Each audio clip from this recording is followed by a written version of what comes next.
ఏం బీకనిక పోయినరని అడుగుతాడా అధ్యక్ష?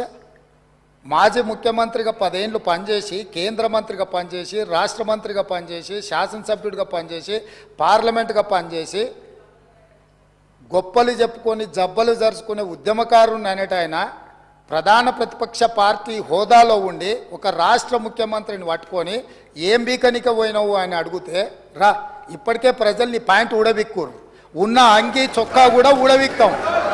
ఇప్పటికే తెలంగాణ ప్రజలు మొన్న జరిగిన ఎన్నికలలో మీ పాయింట్ ఊడబిక్కిరు.